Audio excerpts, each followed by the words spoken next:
अब कांग्रेस एमाले माओवादीको कति छ कार्यकर्ता उनीहरूको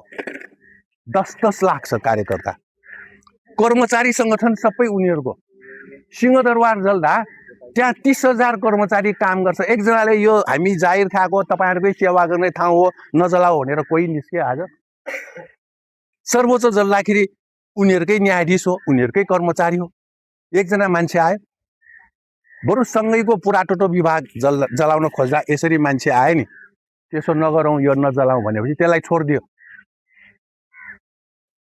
भनेपछि लाखौं लाख मान्छे आफ्नो छ भन्ने देश जल्दाखेरि चाहिँ जोगाउन नसक्ने त्यस्ता पार्टीहरू किन सरकारमा जाने हाम्रो प्रश्न यही हो केही गर्न नसक्ने देश जलाउनलाई जाने हो जनताको काम नगर्ने यही उठाएको अब म तपाईहरुलाई यो पत्रिका मैले किन देखाएको भन्दाखेरि हाम्रो आजकै मजदुर हो यो मजदुरमा दुईजना मान्छेले लेखा छ भक्तपुर बारे भक्तपुरमा आन्दोलन राजनीति र रूपान्तरण यो भोलि पनि आउँछ यसमा के लेखा छ यो लेख्ने मान्छे सुरेश ढकाल र सञ्जीव पोखरेल यो बाहिरकै मान्छे रहेछ हामीलाई थाहा छैन उहाँहरूले भक्तपुर के हो भनेर लेख्नु भएको रहेछ के लेख्नु भएको रहेछ एकजना मान्छेको भनाइ चिन्तनशील र प्रतिबद्ध नागरिकहरूको सानो समूहले संसार फेर्न सक्छ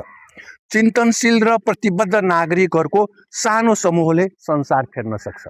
तपाईहरुको यहाँ एकता भयो यो मिलन टोलबाट चाङु नारायण फेरिन्छ के अब सबै चारैतिर छरियो भने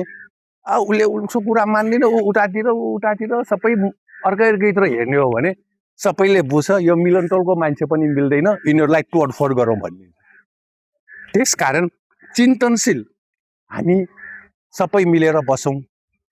सल्लाह गरौँ दुःख के हो समाधान कसरी गर्ने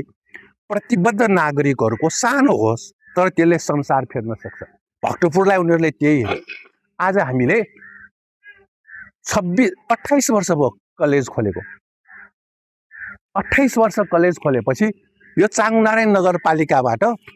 काठलीदेखि दुवाकोटसम्मका 250 नयाँ पुस्ताले इन्जिनियर पढे इन्जिनियर मात्र